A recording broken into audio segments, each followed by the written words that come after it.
On est en grève depuis le 4 décembre, très régulièrement, tous les 2, 3, 5 jours. La direction a décidé d'imposer un projet de gestion du temps de travail qui consiste à nous faire travailler 20 minutes de moins chaque jour, ce qui nous enlève 8 à 10 repos compensateurs par agent.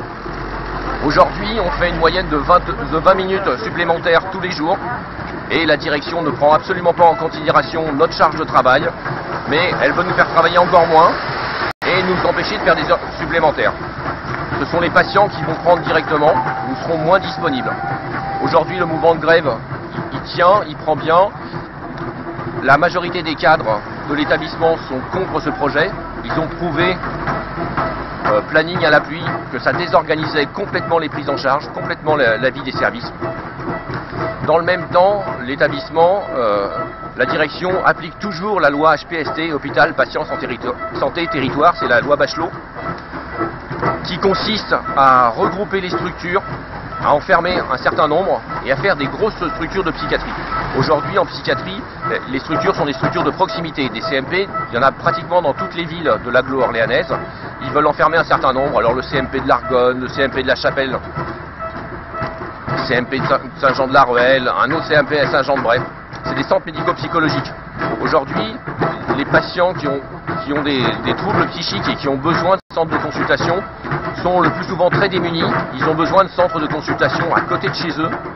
Si on ferme ces centres de consultation, on va perdre au moins un tiers des patients. Ça a été vérifié dans d'autres départements.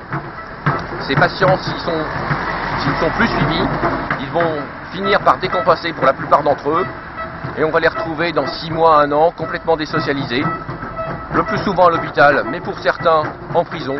C'est absolument pas nous ce qu'on veut. Nous, on veut le maintien de ces structures, qu'on arrive encore aujourd'hui à faire fonctionner tant bien que mal, en faisant des heures supplémentaires, en se décarcassant comme on peut pour les patients. Et c'est tout ça qu'aujourd'hui que l'administration, la direction, soutenue par l'ARS, le ministère dit pour le moment aucun mot sur le sujet. Donc nous sommes en bagarre sur le sujet. La direction commence à reculer sur un certain nombre de points, mais qui sont très marginaux. Donc, comme la mobilisation est toujours d'importance, on va continuer tranquillement à faire valoir nos revendications, qui sont des revendications justes pour le personnel, et surtout qui sont des revendications justes pour la population et les patients dont on a la charge aujourd'hui.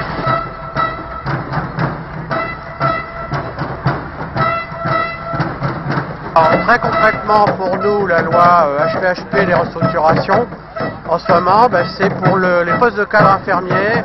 En 3 ans, on est passé de 66 postes à 48, c'est-à-dire 25% de l'effectif a disparu. Au nom de la variable d'ajustement des postes, ça fait une perte de 15 postes. Et on craint que le regroupement des CMP, les fermetures de CMP pour regrouper dans les grandes structures, aille encore plus loin dans la restructuration des postes de soignants.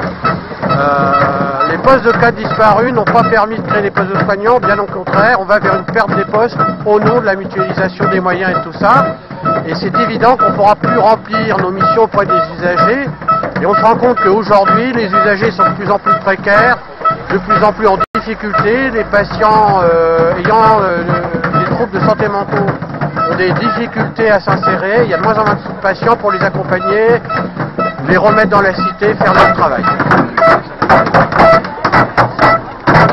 Effectivement, un conflit au centre hospitalier départemental Georges de Maison, car la direction a estimé de son devoir de gérer au mieux les effectifs et le temps de travail des personnels, de façon à restituer des journées de travail supplémentaires auprès des patients. Et cela passe par un principe simple qui consiste à diminuer la journée de travail des agents de 40 minutes et à leur demander de travailler 8 jours ou 10 jours de plus dans l'année. Donc d'être plus souvent présents. Et cette réorganisation permet de redonner des journées de travail supplémentaires auprès des patients et c'est ça qui est important pour nous. Il semblerait, d'après les organisations syndicales, que ça déstructure tous les services. Alors vous répondez quoi? C'est leur point de vue, bien sûr. En pratique, ce que nous avons fait, notamment depuis 2 mois, c'est que nous avons demandé aux cadres de santé responsables des unités de soins de travailler avec leurs équipes sur une définition des organisations compte tenu des nouvelles contraintes horaires. Il s'agit seulement de modifier des contraintes horaires. Pour ce qui concerne le reste et ce qui me paraît important, notamment le chevauchement des équipes, nous n'avons rien modifié. Par conséquent, l'essentiel est préservé de ce point de vue-là.